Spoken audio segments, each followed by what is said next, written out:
Iran president vows a stronger response if Israel retaliates. Thai police seek negligence charge over school bus fire.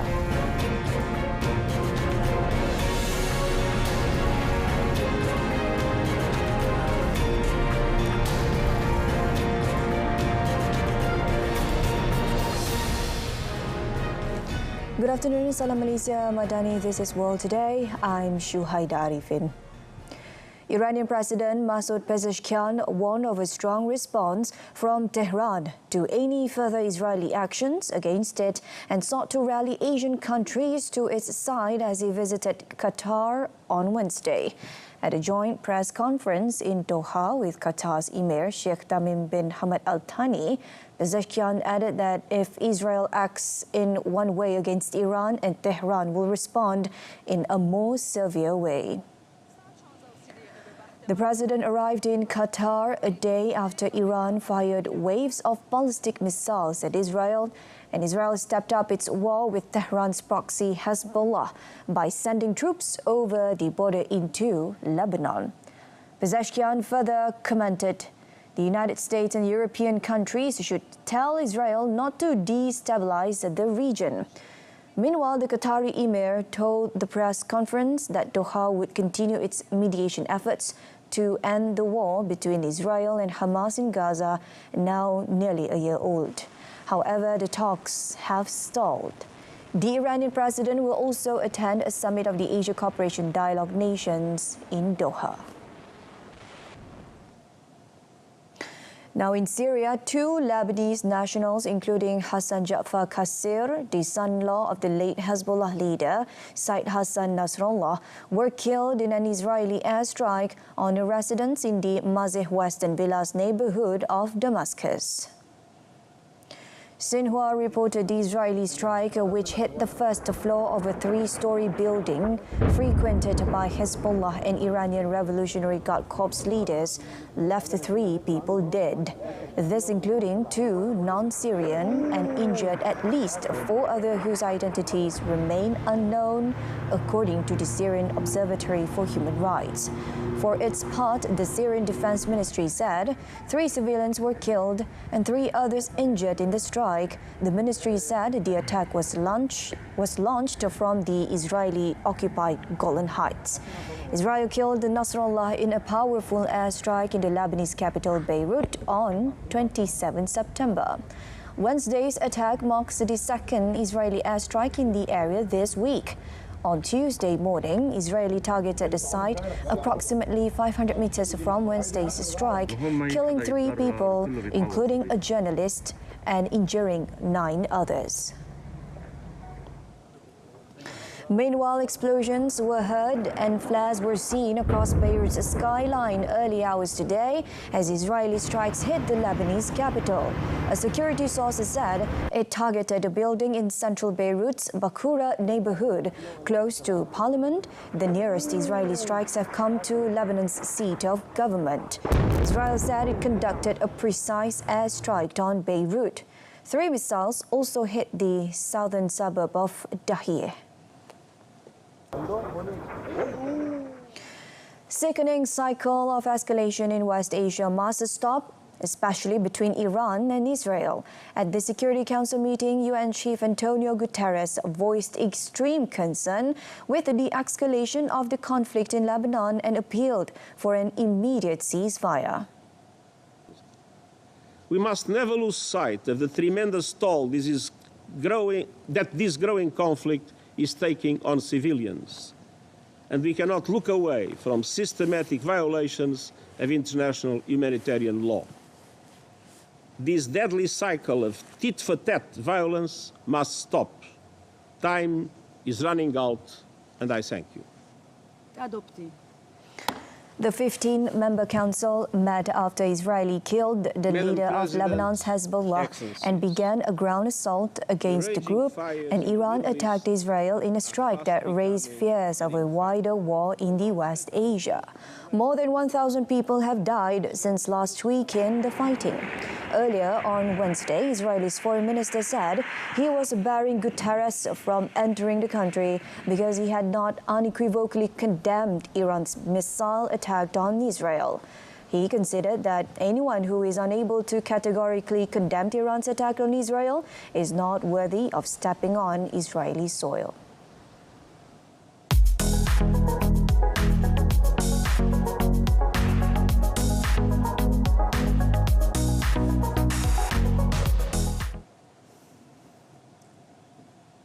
ASEAN's unwavering commitment to sharing resources, expertise and training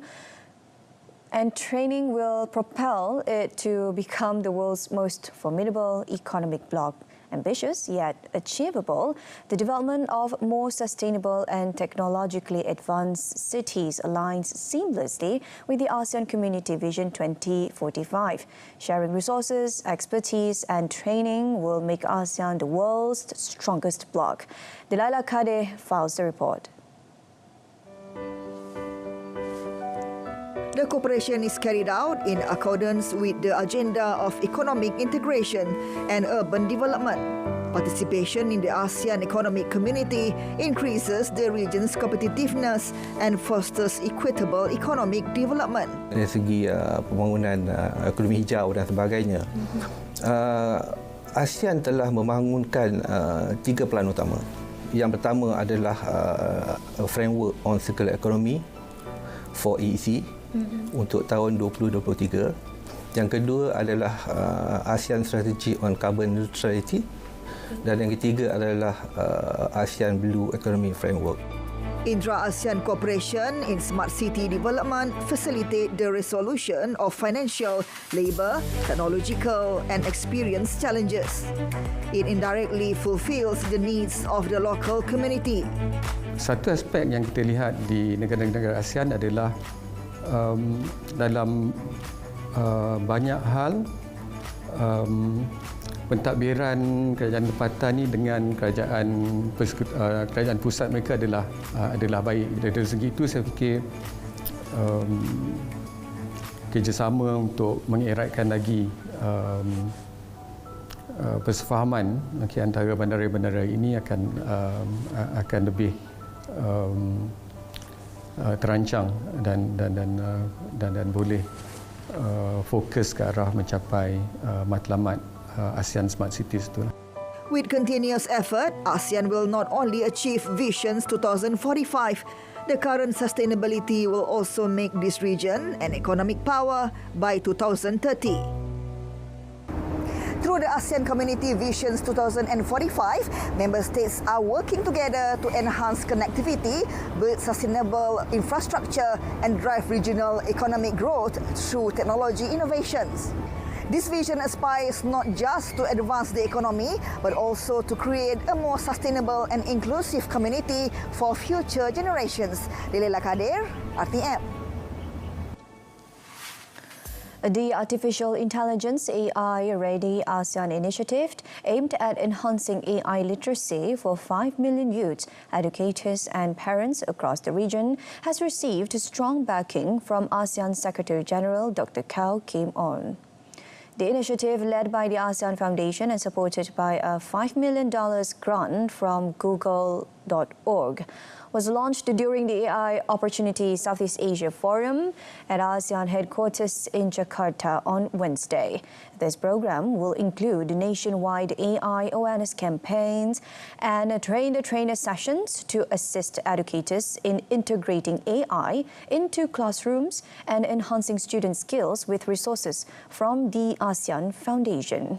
Kau praised the ASEAN Foundation and Google's.org for the efforts, noting that Google has invested more than $5.4 billion in infrastructure and office space in the ASEAN region. The collaboration, especially through the Go Digital ASEAN program by the Asia Foundation, has helped train 400,000 individuals in digital skills.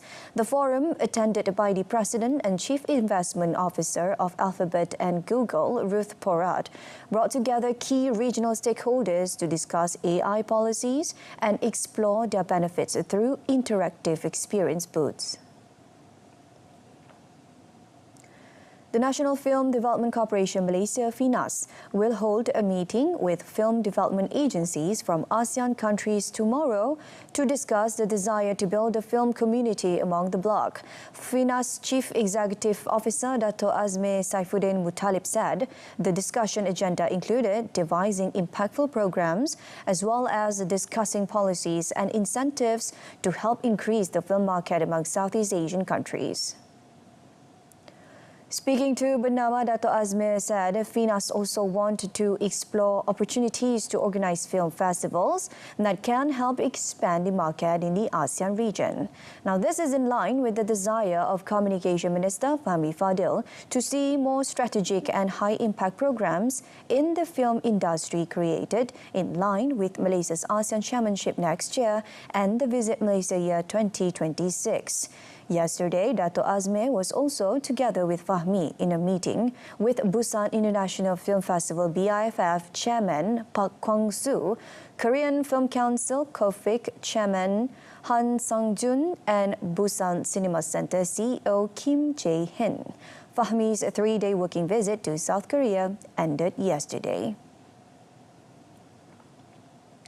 Thai police will press charges against the driver of a school bus that caught fire, resulting in the deaths of 23 students and teachers on Tuesday. Acting Commissioner General of the Royal Thai Police, Kitarat Punpek, said the driver turned himself in late Tuesday evening and is being questioned at Koo Kaw Police Station. He said the driver will be charged under the Criminal Code for reckless driving causing death. He added that investigators have interviewed witnesses, collected evidence from the scene, and reviewed CCTV footage. He said the bus was equipped with 11 gas canisters, but only 6 were registered. The Police Hospital's Institute of Forensic Medicine is working with the Police Forensic Science Office to verify the victims' identities. In response to the incident, the Thai Ministry of Education has ordered the immediate suspension of all school field trips. Education Minister Pampun Chipchop said if such trips are necessary, strict safety measures and travel plans must be implemented, and the Department of Land Transport must inspect the condition of the vehicle prior to travel.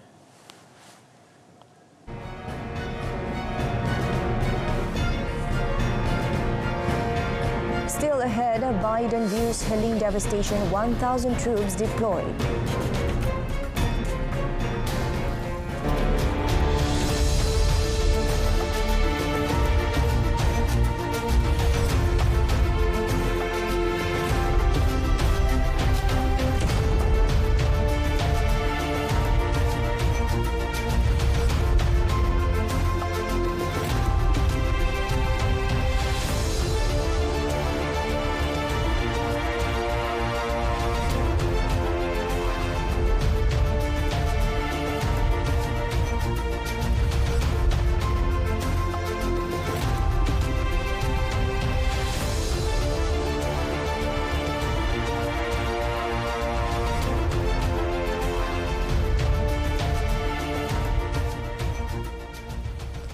United States President Joe Biden reaffirmed his commitment to supporting North Carolina in the wake of destruction from a historic Hurricane Helene. During a meeting in an operational center in Red Lake, North Carolina, Biden pledged to cover 100% of all the costs for debris removal, emergency protective measures for 6 months. Biden also announced the deployment of up to 1,000 active duty soldiers to North Carolina to speed up the delivery of life-saving supplies, including food, water, and medicine to isolated communities. We also have 3 mass feeding sites supported by our VOAG. Impacts of that fury, massive trees uprooted. I don't have to tell this group that Hurricane Helene has been a storm literally of historic proportions. The damage is still being assessed, and many people are still unaccounted for. So I'm here to say the United States, the nation, has your back. The nation has your back. We're not leaving till you're back on your feet completely. The death toll from Hurricane Helene has risen to 183 and hundreds are still missing, while tens of thousands of North Carolina residents remain without running water on Wednesday, 6 days after the Hurricane Helene slammed into Florida and carved a destructive path through much of the U.S. southeast. The powerful storm inundated the western part of the state with catastrophic flooding, destroying pipes, damaging water plants, and cutting off power. Now in Mexico, images captured by Reuters showed Tropical Storm John has wreaked havoc on the beach resort of Acapulco, leaving homes, businesses and roads in ruins. Drone footage showed the widespread destruction, with beachfront properties flattened and streets submerged in mud and debris. Local residents struggle to salvage their livelihoods. Last week, Hurricane John dumped massive amounts of rain over some of the same areas, causing floods and mudslides, resulted 22 deaths. They are still recovering from a devastating 2023 storm, faced a second disaster in less than a year. In October 2023, Hurricane Otis struck Acapulco as a Category 5 storm that rapidly intensified off the coast, leaving over 50 people dead and billions of dollars in damages, but John's rainfall nearly tripled the rain generated by Otis. In a court filing made public on Wednesday, U.S. prosecutors said Donald Trump was acting outside the scope of his duties as president when he pressured state officials and then Vice President Mike Pence to try to overturn his 2020 election defeat. The 165-page filing is likely the last opportunity for prosecutors to detail their case against Trump before the 5th November election, given there will not be a trial before Trump faces Democratic Vice President Kamala Harris. The filing is meant to keep the federal criminal election subversion case against the Republican presidential candidate moving forward following a July U.S. Supreme Court ruling that former presidents have broad immunity from prosecution for their official actions in office. Prosecutors working with his special counsel, Jack Smith, laid out a sweeping account of Trump's conduct following the 2020 election, much of which has already been made public through news reports, findings from the House committee that investigated the Capitol riot, or the indictment obtained by Smith in the case. Trump has pleaded not guilty to 4 criminal charges, accusing him of conspiracy to obstruct the congressional certification of the election, defraud the U.S. out of the accurate results, and interfere with Americans' voting rights. Much of the filing focuses on Trump's dealings with then Vice President and running mate Mike Pence, who Trump tried to pressure into using his official role overseeing Congress's decision on 6 January 2021 certification of the election results to overturn his defeat. The trial of Giselle Dahiana Madrid, the nurse of late soccer star Diego Maradona, began on Wednesday in Argentina, almost 4 years after his demise in 2024. Madrid is accused by Veronica Ojeda, Maradona's former partner and mother to one of his children, of having a role in his death, alleging she failed to prevent it. The defense attorney for Madrid argued that his client was merely following orders and performed cardiopulmonary resuscitation (CPR) on Maradona after finding him unconscious. Maradona, who guided Argentina to their second World Cup victory in 1986, passed away at the age of 60 in November 2020 due to heart failure just days after brain surgery. Alongside Madrid, Maradona's neurosurgeon, psychologist, psychiatrist, and other nurses have been charged in connection with his death. They could face prison sentences ranging from 8 to 25 years if convicted. Guatemalan security agents arrested 25 mostly active police officers implicated in a human trafficking network that operated along a route used by mostly US-bound migrants. Interior Minister Francisco Jimenez said 2 of the detained police officers were retired and an additional 11 civilians were also arrested on charges including money laundering on behalf of an organization known as Los Ares. Guatemalan authorities have said the group has operated for several years while accumulating millions of quetzals, the local currency. It did not disclose where the migrants who were being smuggled came from or where they would be sent. The U.S. Embassy said on X, the human trafficking network had exploited nearly 10,000 migrants. In August, Panama launched U.S.-funded migrant deportation flights as Washington seeks to stem the flow of the people traveling to its southern border, many seeking better economic conditions and security.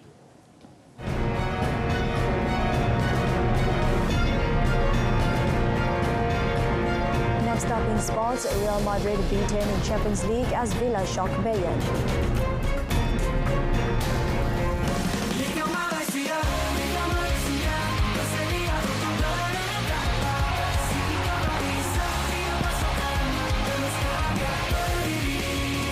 Bagi melaksanakan misi, mempertahan maruah, mencipta secara setia pertemuan, takkan jenta dengan asalkan membuat peluang meletus ledakan satu perjuangan, satu suara akan yang direncanakan dan dalam memburu takkan keraguan, kekuatan bicara menembakkan sampai kenangan.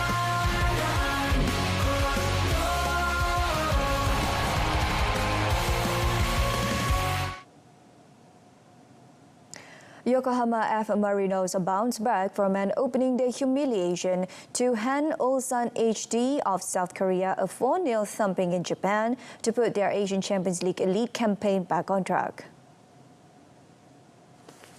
Marinos, runners-up in last season's campaign, suffered a 7-3 thrashing by Gwangju FC in their first game, but made amends with goals from Kota Watanabe, Takuma Nishimura, Anderson Lopez, and Kenta Mizunuma.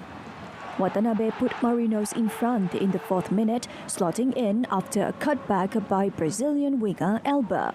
Nishimura doubled the lead with a minute remaining in the half when he started and finished a blistering counter-attack. Lopez hit the third 7 minutes from the time with a left foot shot from outside the area, and Mizunuma completed the route from close range in stoppage time.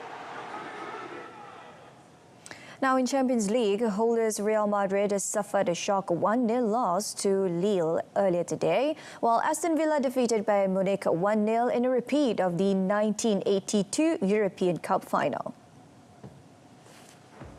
Kylian Mbappe made his return from injury from Madrid in France as a substitute, but he was upstaged by Jonathan David, whose penalty condemned Carlo Ancelotti's side to a first loss in all competitions since January, a run spanning 36 matches. Canada international David buried his spot kick at the end of the first half after Eduardo Camavinga used his arm to block a strike from Idon Zegrova. Lille goalkeeper Lucas Chevalier produced a string of late saves as the French club clung for a famous win over the record 15-time European champions. The new 36-team Champions League format at least provides margin for error, especially for the continent's biggest clubs. Real's upcoming fixtures could be tough, with a repeat of last season's final against Borussia Dortmund next and AC Milan and Liverpool to follow. Villa also enjoyed a night to remember as a brilliant goal from in-form Colombian forward Jean Duran lifted the hosts past Bayern. Bayern arrived at Villa Park unbeaten and in free-scoring form since Vincent Kompany took charge. But the visitors were stifled by Unai Emery's game plan and caught out when Duran's majestic lob in the 79th minute caught Manuel Neuer well out of position and earned Villa their second win in a row in the club's first appearance in Europe's top competition in 41 years. Harry Kane almost snatched a last gasp equaliser, but Villa goalkeeper Emiliano Martinez pulled off a superb stop to deny the England captain. Prince William was among the over 40,000 Villa fans who inspired Emery's man to shrug off the vast gulf in Champions League pedigree between the sides. At Anfield, Liverpool continued their flying start under the new Rose onslaught with a 2-0 victory at home to Bologna to secure a second successive win over Italian opposition this season. Alexis McAllister prodded in from close range after meeting Mohamed Salah's cross to give Liverpool an early lead. Then Ndoye hit the post for Champions League debutants Bologna, but Salah made the game safe with a terrific curling effort in the final quarter of an hour. Slot is the first Liverpool manager to win 8 of his opening 9 matches, surpassing even the likes of Jurgen Klopp, Kenny Dalglish, Bill Shankly and Bob Paisley.